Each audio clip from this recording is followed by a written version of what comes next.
Hello Indie Game fan, the Best of the Rest roundup is basically anything goes, including great games that I couldn't quite fit into the main Game of the Year list, ones which are not as obscure as to be on the Hidden Gems list, where I have free play to include bigger games and even early access titles. So let's begin with Dungeon Munchies, a pixel art action platformer with one of the more interesting cooking systems. You are resurrected by an undead chef and have to hunt monsters to get ingredients, or to cook them into special dishes which grant you additional abilities and powers. This has a good look, even though I wouldn't quite put it on the list of the most gorgeous pixel art games, but the action, and surprisingly, writing and narrative is good and worth a play.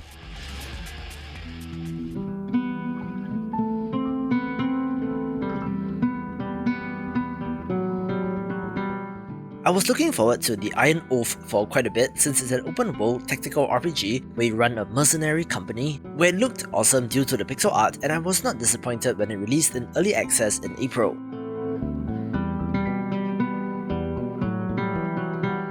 The tactical combat is great, where more interestingly, this takes place over years in a dynamically evolving world where mercenaries can get injuries which permanently affect their effectiveness or even grow old and retire, where it is chugging along nicely in early access and is one for fans of the genre.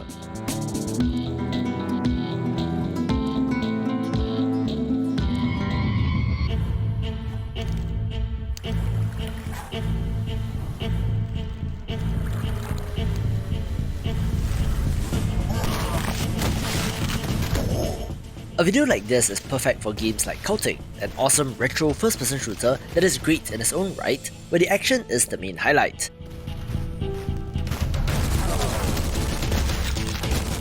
The only curious thing about this release is that this is just Chapter 1, which includes 10 maps and the first part of the story campaign, where Chapter 2 will be paid DLC later on, having its roots in the old school shareware model, so it's not quite early access but not quite complete at the same time, so I just wanted to give it a mention here.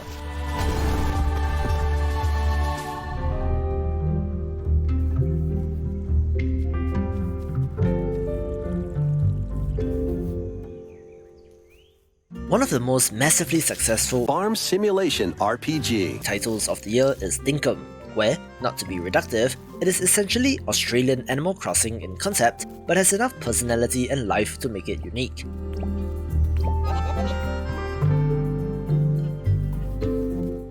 There is of course more focus on farming and crafting, taking elements from games like Stardew Valley and Minecraft, where I really love the Australian outback setting, which is not that common in games. Super impressed with it so far in early access with more to come, so check it out if you're keen.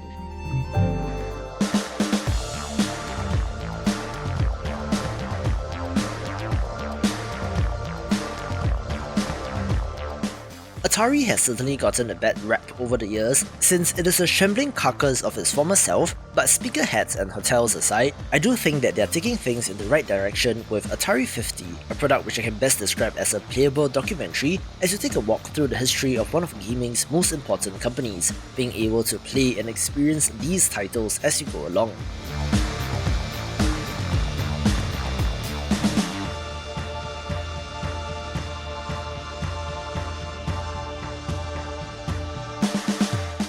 This has to be developer Digital Eclipse's best work to date and seems to be, sadly, underperforming, where I wanted to see more documentary-like products like this for a whole host of other companies, so I wanted to give it a mention, where even though I myself have no particular affinity for Atari, but I found it interesting nonetheless.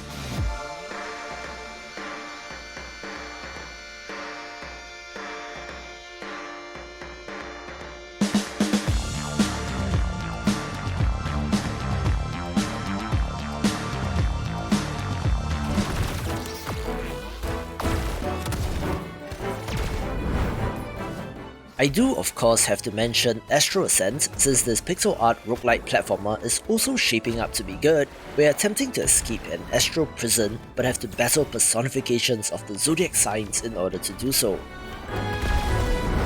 Not on my watch!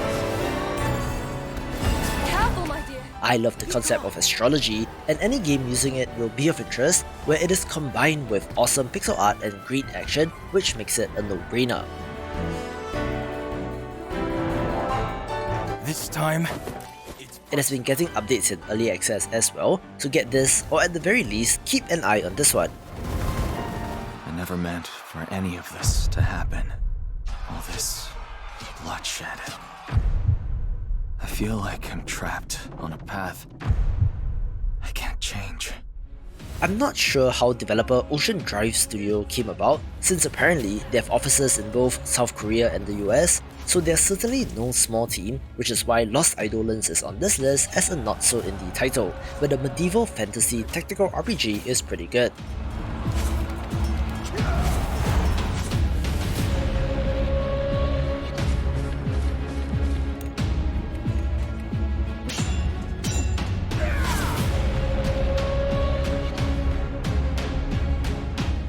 It is set in a world of conflict and political intrigue, where the leader of a mercenary company unwillingly becomes a rebel commander as he rallies his troops to fight against a tyrant, where the tactics combat is great and has interesting progression systems like a bond system for your companions and plenty of upgrades and customizations.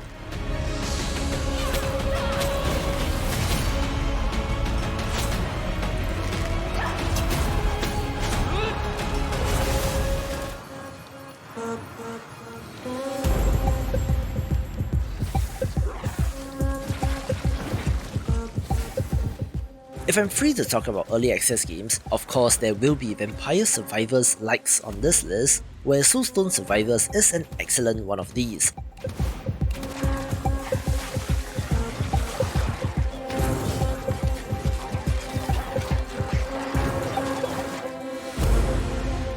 Yes, a defining feature of 2022 has been the sheer number of such clones, the bulk of which are pretty bad, but don't blame the developers since they're just trying to ride the wave while the interest is still there, where games like this have identified what makes Vampire Survivors great and managed to put their own spin on things.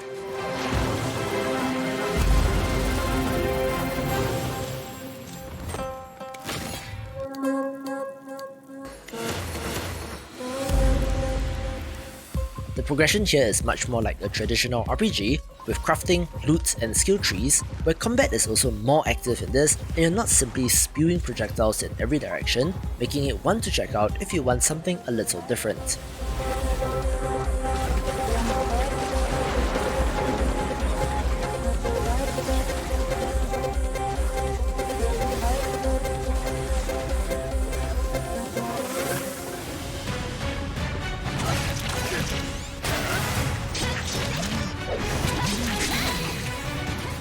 Surprise! I never imagined myself putting a Konami game on my list since, let's just say, their recent track record hasn't been the best, but yet they managed to make this awesome roguelike platformer, GetsuFumaDen Undying Moon.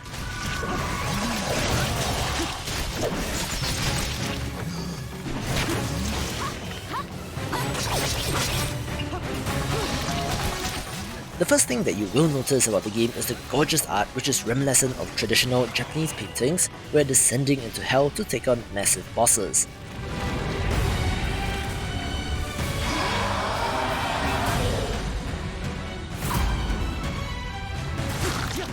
The art is the highlight, but the action is not too bad either, having multiple playable characters, where they have learned from indie games and nailed the meta progression system from Run to Run as well.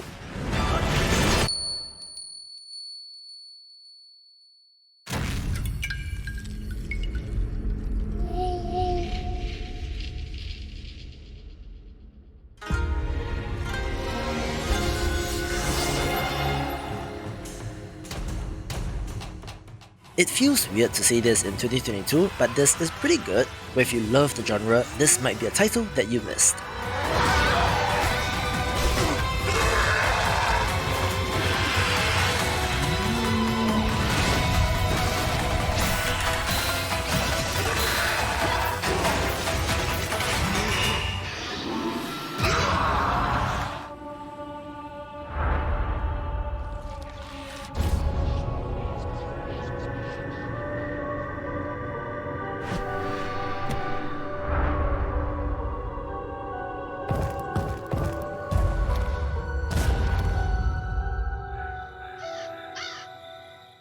Another very successful release this year is V Rising, one that looks like a Diablo-style action RPG, but is actually so much more.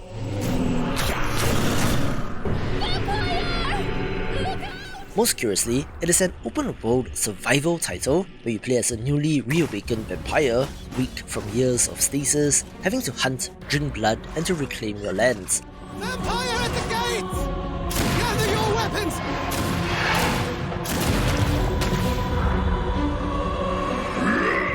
The most interesting part is the whole base and castle building system, where it certainly has vibes of Valheim, although disclaimer, it is online only and I've not touched this in a while, but I've heard it may be difficult for new players to get into this.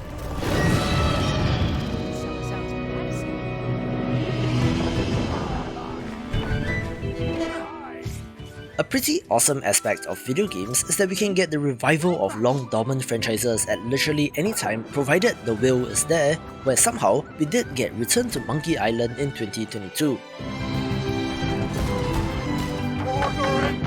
The first title, The Secret of Monkey Island from 1990, has often been cited as the point-and-click adventure game for many people, so to see the return of familiar characters is neat. We have dabbled in this series, but I don't think that I've played one through to completion.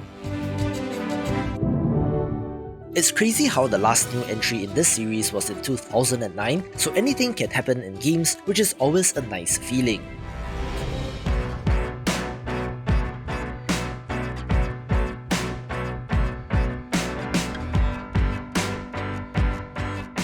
We do of course have a number of roguelites on this list, simply because early access works well for such games, where an excellent title is Have a Nice Death.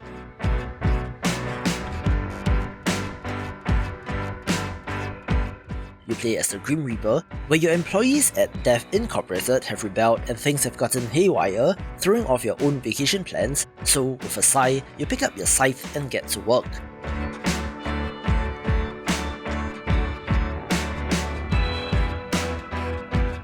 It has an excellent art style and fantastic action, where it has consistently been getting major content updates and seems to be following the path trodden by Hades en route to becoming a fantastic game itself.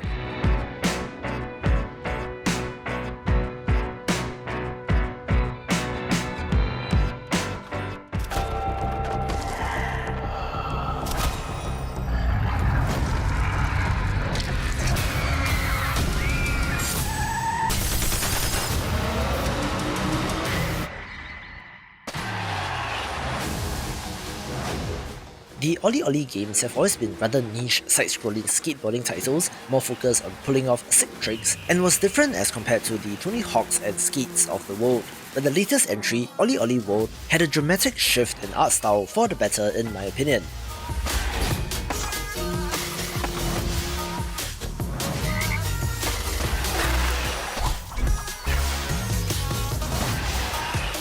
Developer Roll7 has also grown alongside this franchise, with the original OlliOlli in 2013 seemingly being one of their breakout hits, which enabled them to grow a team from 5 to around 50, eventually being acquired by Private Division, who is the publishing arm of Take-Two, which makes them no longer independent, but if you love flow state games and Adventure Time, I would recommend this title.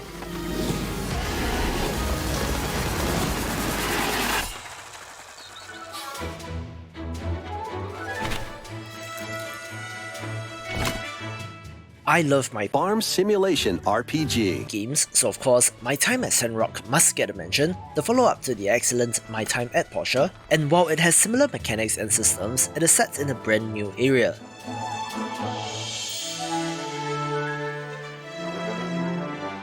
Sandrock is a dusty old mining town and is in dire need of revival, where as a fledgling builder, it is up to you to help.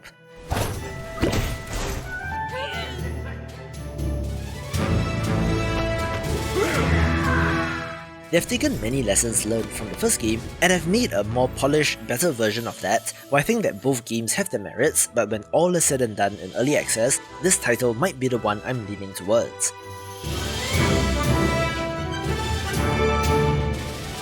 I tell you, it takes a lot of rage to stare across 8 realms of hell,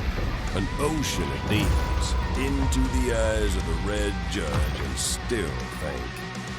I'm coming for you.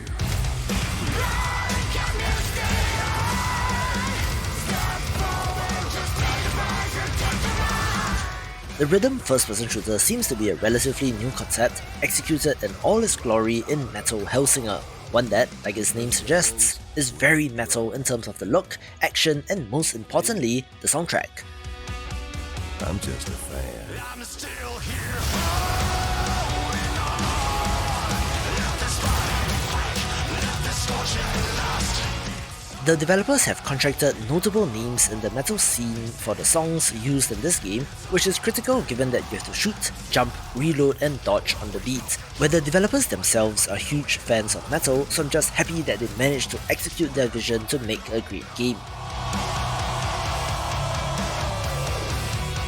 This devastation feels like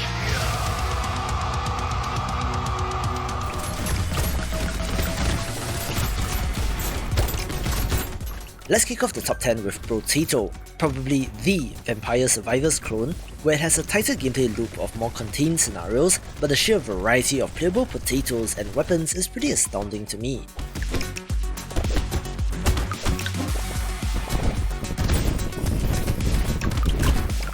I've been following this developer's work for quite a while, so it's nice to see them get a massive win, which is continually being updated in early access and should be great when it's done.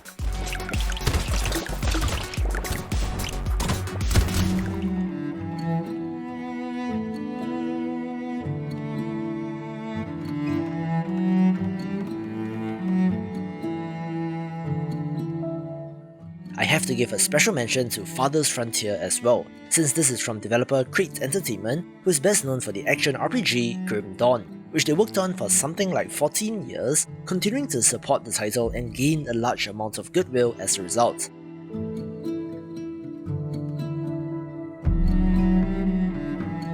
Evidently, this game is very different from the Titan Quest-like action RPG, where they've made a Banished-like survival city builder in a medieval setting.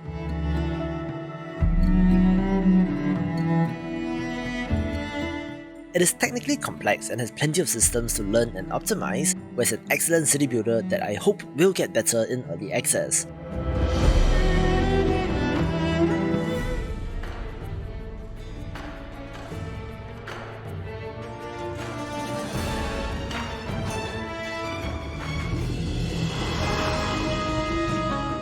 An underrated action roguelite is Warm Snow, coming to us from a Chinese developer and released in January this year, where people have been drawing comparisons to Hades, although I wouldn't go so far personally.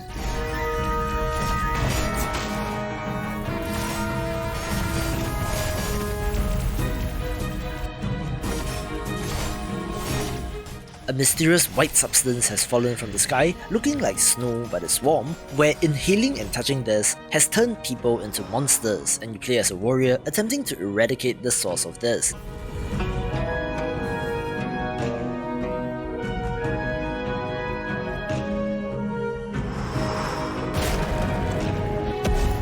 It looks great and has a compelling upgrade system, where there has been a recent update which I will talk about in another video, but it's an excellent, if overlooked, game in the genre.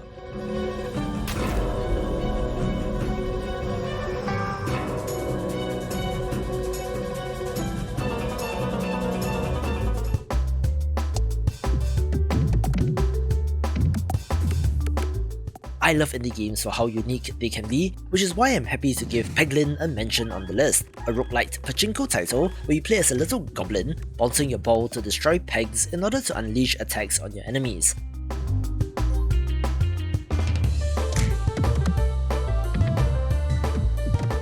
The last major pachinko video games that I can remember are the Peggle games, so it is super cool to see the return of this concept in a non-gambling context in 2022. And while these simple pixel art visuals are nothing to write home about, it is effective for what they are going for, where gameplay is king and even layers upon roguelite systems, resulting in a very compelling title.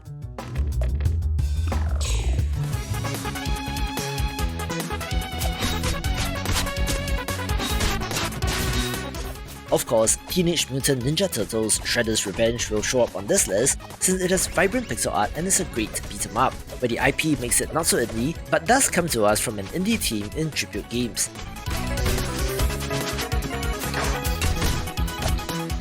The 6-player co-op mode is pure chaos, being a great tribute to these characters.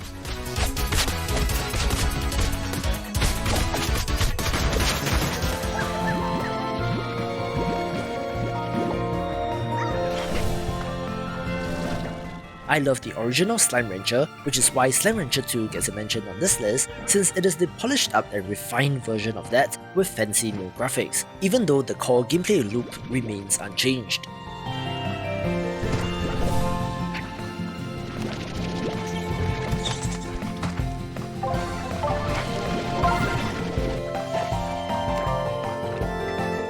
You are exploring an entirely new landmass with, of course, new slimes, where I was completely sucked into this game and am waiting for more content updates, having exhausted what is currently available in the early access version.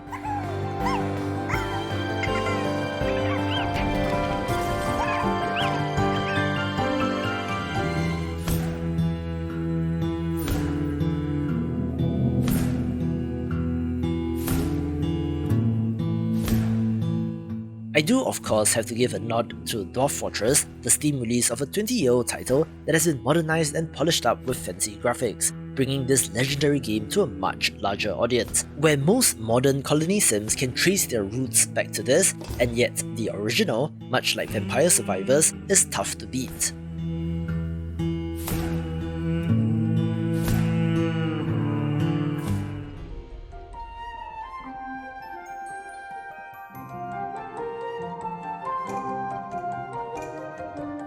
If you love sandbox crafting and exploration titles like Terraria, one title that you should definitely get is Core Keeper, a game which is shaping up to become the next big thing in the space, only where it's from a top-down perspective. There's mining, farming, fishing, combat and exploration, all while you develop and upgrade your home base, where they've released 2 major content patches since launch in March, both of which are pretty meaty, so I'm excited to see what the future holds for this game.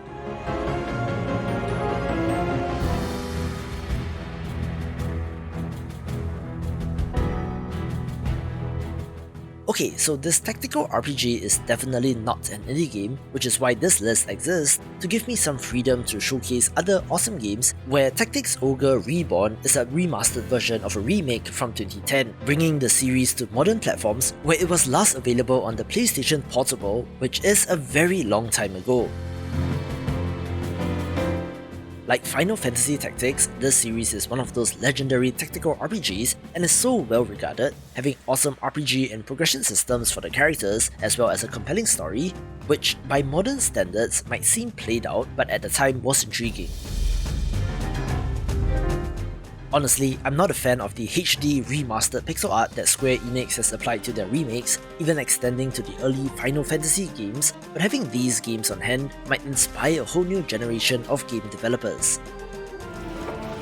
Fans of the channel will not be surprised to see this pixel art turn-based strategy title here, since it has featured many a times on the channel due to the awesome look, where Songs of Conquest heralded in a new era of Heroes of Might and Magic likes, being pretty much the successor to HOMM 3. We can watch this video for more upcoming games of 2023.